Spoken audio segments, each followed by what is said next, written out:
There is a gap, a tiny, almost invisible space between the moment something happens to you and the moment you act. Most people never find that gap. They live their entire lives in the half-second between insult and outburst, between fear and panic, between pain and self-destruction. They react instinctively, automatically, without thinking, and slowly they become strangers to themselves. Because a person who reacts to everything is not truly living. He's being lived by circumstances, by emotions, by other people's words, by whatever storm happens to arrive that day. But the people history remembers, the emperors, the philosophers, the men and women who remained calm while the world around them burned. They found something different. They found that tiny space, and they learned to live inside it. Marcus Aurelius found it while ruling an empire collapsing under war and plague. Epictetus found it while living as a slave. Seneca found it while serving a paranoid emperor who would one day order his death. 3 lives, 3 completely different worlds, yet all of them discovered the same truth. You are not what happens to you. You are what you choose to become after it happens, and that choice exists in the gap. Most people think Stoicism is about suppressing emotions, pretending not to care, becoming cold. Nothing could be further from the truth. The Stoics felt everything. They felt grief, fear, anger, disappointment. They simply refused to become servants to those emotions. They believed feelings are visitors, temporary guests, and wisdom is learning which guests deserve to stay and which must be shown the door. Because here's the uncomfortable reality. If someone can make you angry whenever they want, they control you. If one rude comment ruins your day, they control you. If a failure convinces you to give up, then your future is being written by circumstances instead of character. And Stoicism asks a dangerous question. What if nobody has that power over you? What if peace isn't something you find, but something you train? What if the strongest person in the room isn't the loudest, isn't the richest, isn't the most feared, but the one who cannot be provoked into becoming someone he isn't? That is the man Marcus Aurelius spent his life trying to become. That is the man Epictetus taught his students to become. And that is the man you can become too. Today, we're going to learn exactly how. Not with theories, not with motivational slogans, but with practical wisdom forged in war, tested by suffering, and preserved for more than 2,000 years. Because somewhere inside you, there is already a calm mind waiting. The question is, can you find it before the world convinces you to lose it? Welcome back to Wisdom of the Stoics, the place where ancient philosophy meets modern struggle.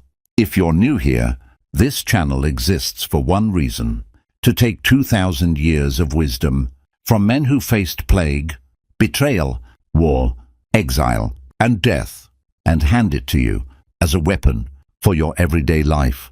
Because let's be honest, most people aren't destroyed by tragedy. They're destroyed by small moments: a rude comment, an unexpected rejection, a bad day at work, a message that never arrives, a single moment that changes the atmosphere inside their mind.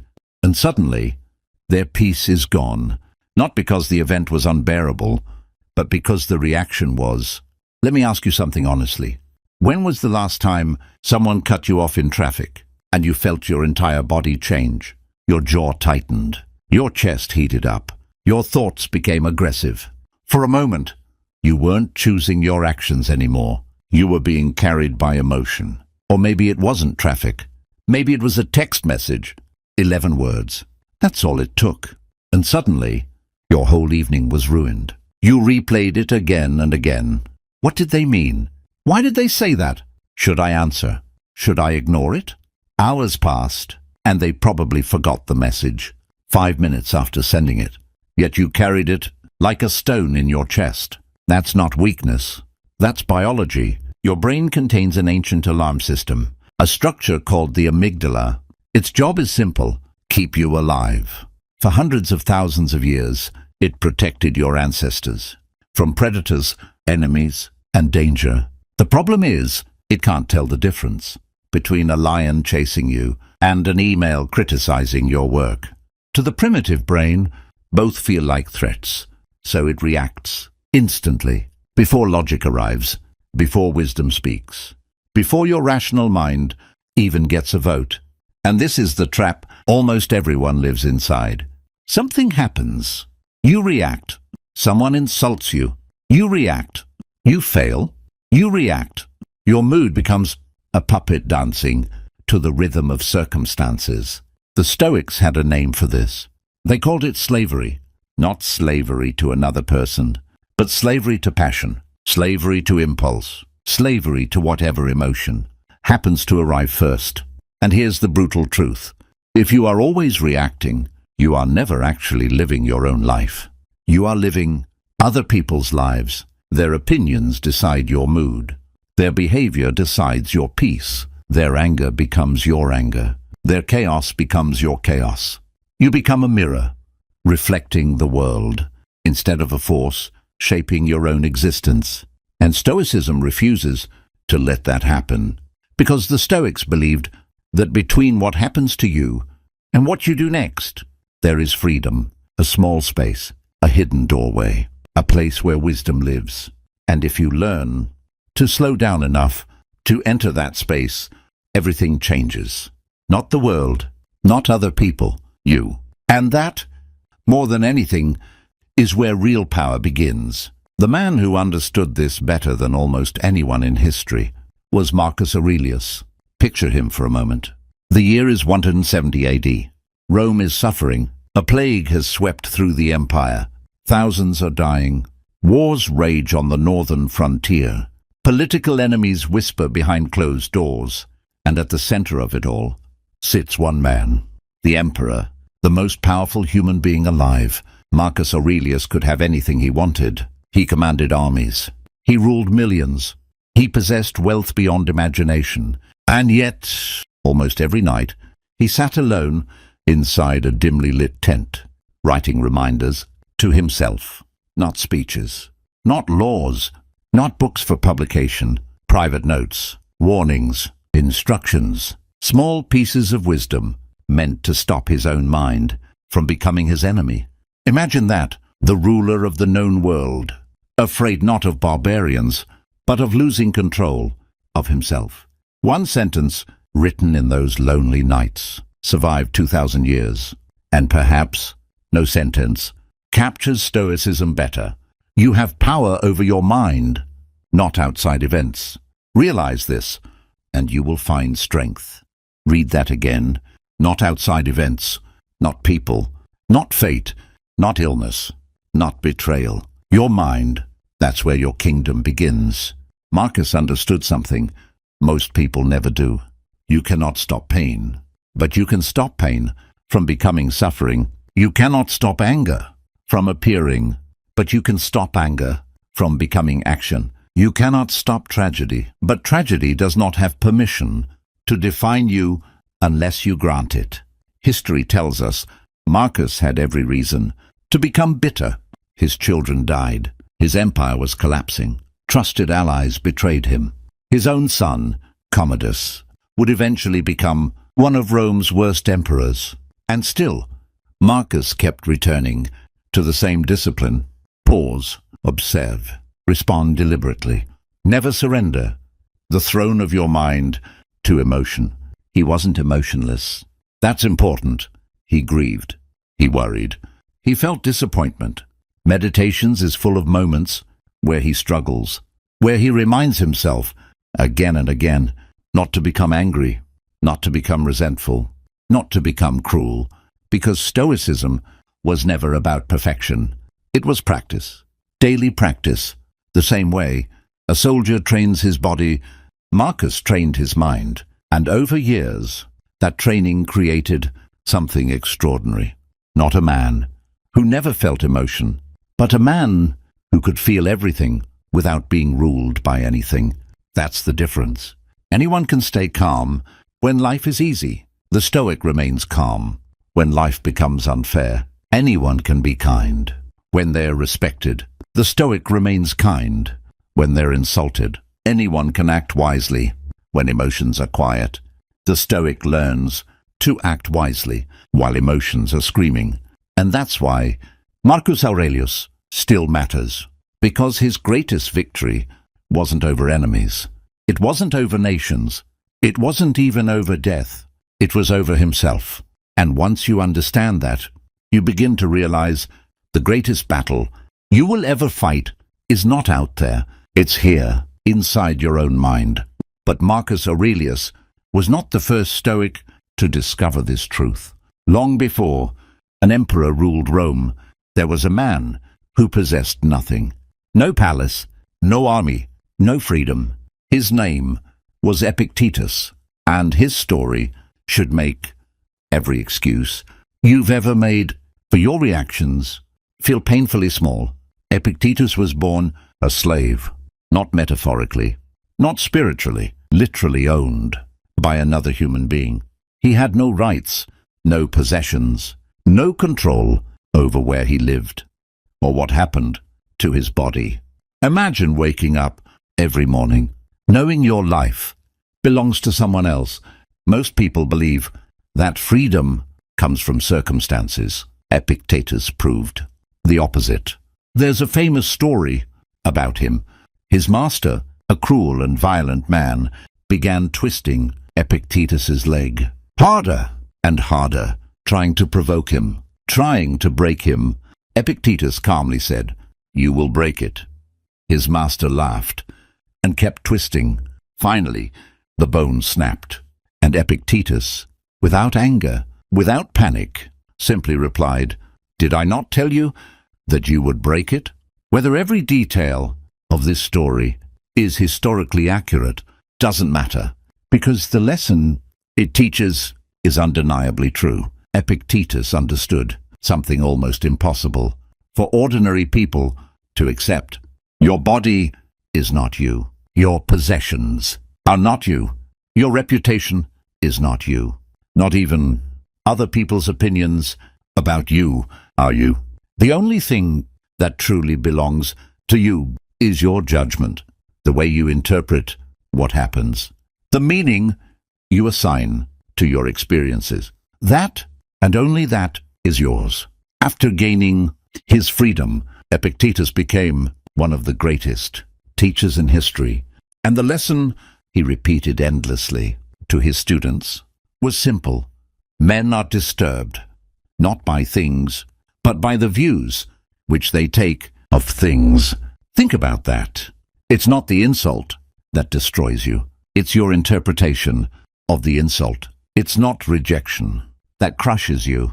It's the story you tell yourself about what rejection means. Someone ignores your message, and instantly your mind says, "They don't respect me." Someone criticizes your work, and suddenly, "I'm not good enough." The event takes seconds. The suffering can last years, because suffering isn't created by reality. It's created by the stories we attach to reality, and Epictetus wanted to break that habit forever. He taught his students to ask one question every single day: is this within my control, or is it not? If it's not, let it go. If it is, focus completely on it. That's it. Simple, but unbelievably difficult, because human beings love trying to control the uncontrollable. We want everyone to like us. We want the past to change. We want other people to behave exactly the way we expect. And when they don't, we suffer. Epictetus says, stop, ask the question, take back your energy, and protect the only kingdom that was ever truly yours, your mind. But here's the problem. Knowing this philosophy and living it are two very different things, because in the heat of the moment, when anger rises, when fear grabs your chest, when someone wounds your pride, wisdom becomes difficult. And that's exactly why the Stoics trained, not occasionally, not when life was convenient. Every single day, they treated the mind the same way a warrior treats his body, because no soldier waits for war to begin training, and no Stoic waits for suffering to begin thinking. This brings us to Seneca, a man whose life looked perfect from the outside, rich, influential, respected, an advisor to the Emperor Nero, the kind of man everyone envies. But Seneca understood something terrifying. Everything you have can disappear in a single day. Your health, your career, your relationships, your status, gone. And because he understood this, he practiced something that sounds strange to modern ears. Every morning, Seneca imagined loss. He imagined becoming poor. He imagined being exiled. He imagined illness, failure, even death. Not because he was pessimistic, quite the opposite. He was preparing. He called this practice premeditatio malorum, the premeditation of adversity. He believed that if you rehearse difficulty inside your mind, difficulty loses its power to surprise you, because surprise is often what breaks people, not the event itself. Think about it. How many times have you suffered? Twice. Once, imagining disaster, and then again when the disaster actually arrived. The Stoics wanted to end that second suffering. Seneca wrote, "He who has anticipated the coming of troubles takes away their power when they arrive." What an extraordinary idea. Train yourself to expect difficulty, and difficulty becomes smaller.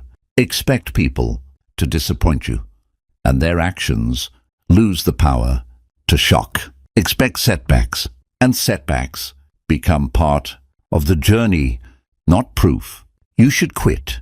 Seneca's own life proved this. Eventually, the Emperor Nero, the very man he had advised for years, turned against him. Soldiers arrived at Seneca's home with a death sentence. He was ordered to take his own life. Imagine that moment.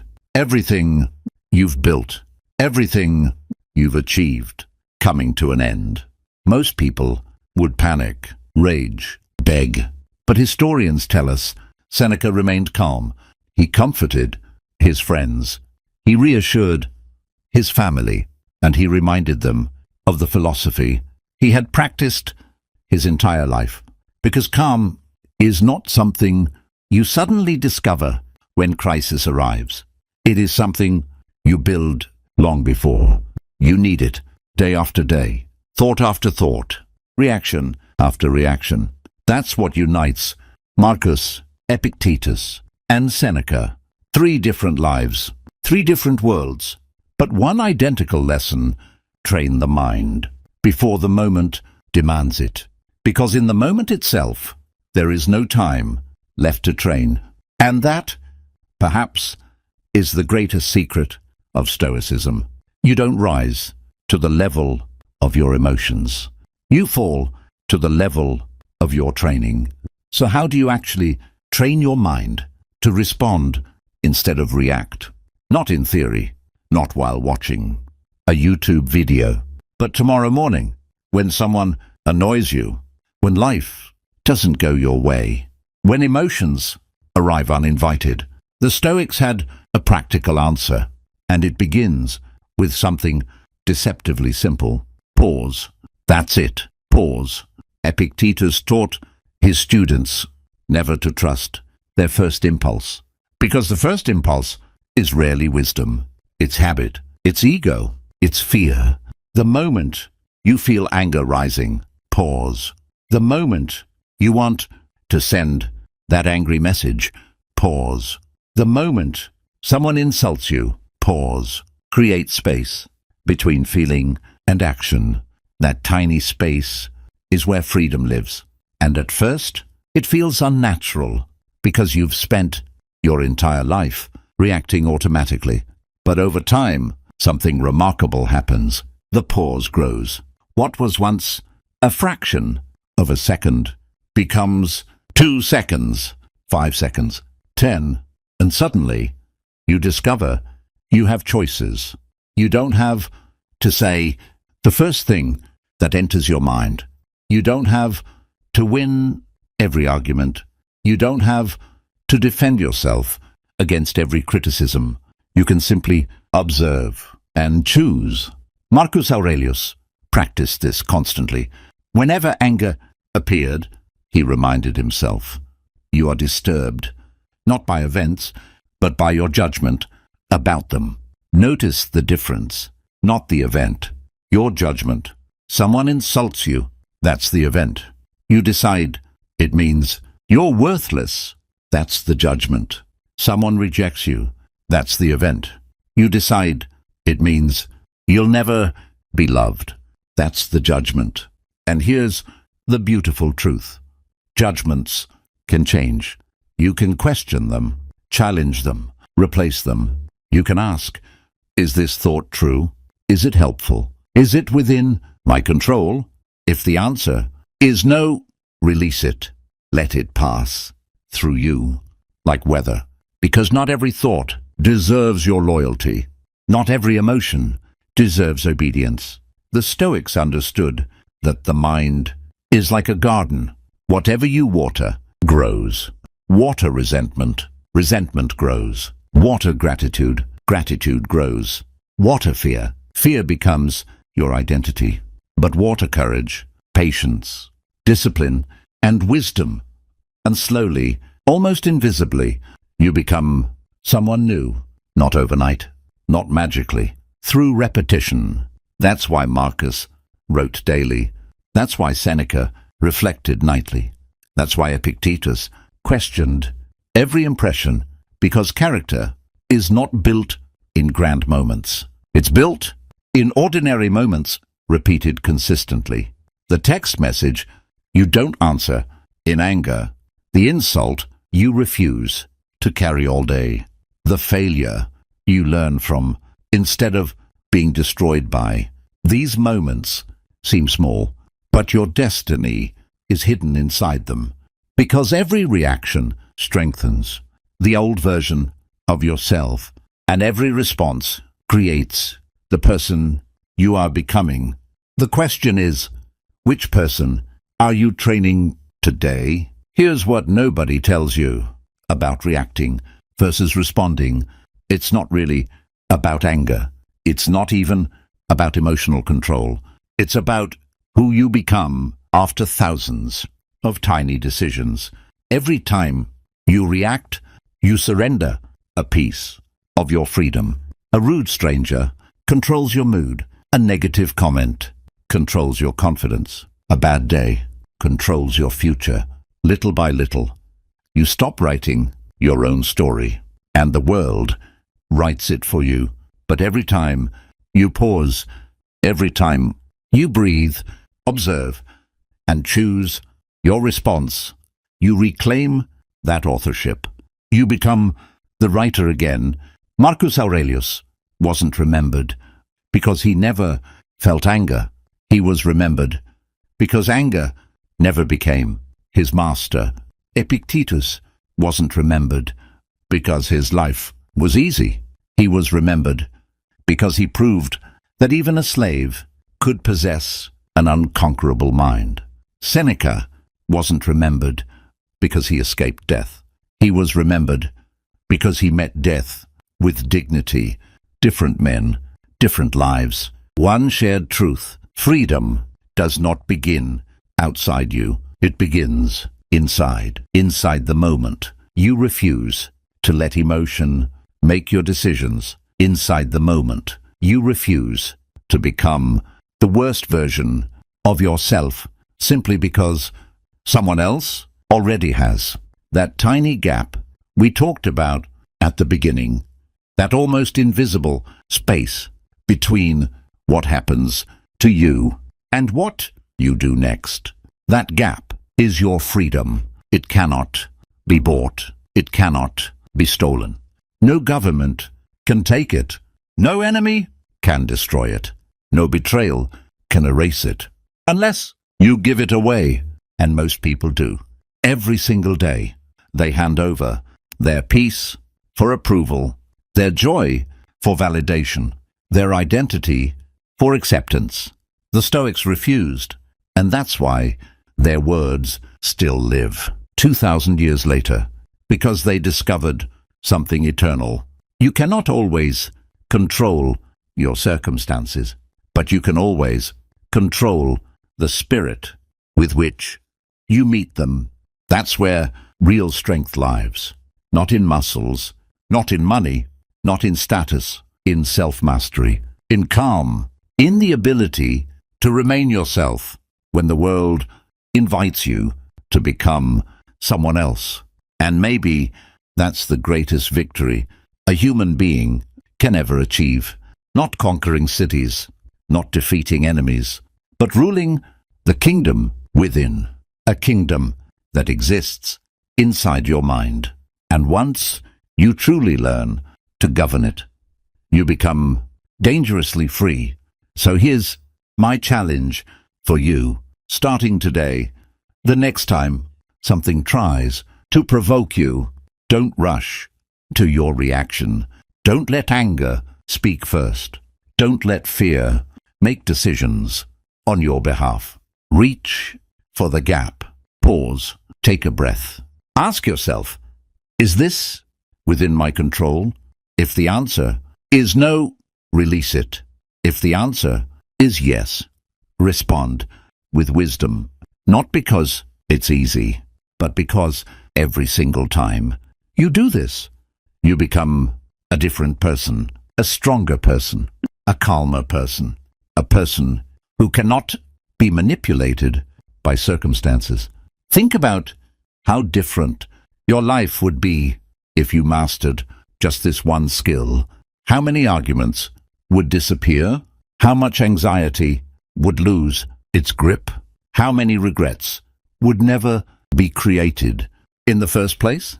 Most people spend their lives trying to control the world. The Stoics spent their lives learning to control themselves, and in doing so, they became unshakable. Marcus Aurelius once wrote, "The happiness of your life depends upon the quality of your thoughts, not your salary, not your followers, not your possessions, your thoughts. Because your thoughts become beliefs, beliefs become actions, actions become habits, and habits become destiny, which means your destiny is being shaped right now, in this moment, by how you choose to respond to life. Not tomorrow, not next year, today, the next insult, the next setback, the next disappointment. Those moments are not interruptions to your training. They are the training. Every difficult person is teaching you patience. Every failure is teaching you resilience. Every painful moment is asking, who are you going to become because of this? And slowly, through thousands of tiny choices, you answer. Marcus answered. Epictetus answered. Seneca answered. Now it's your turn.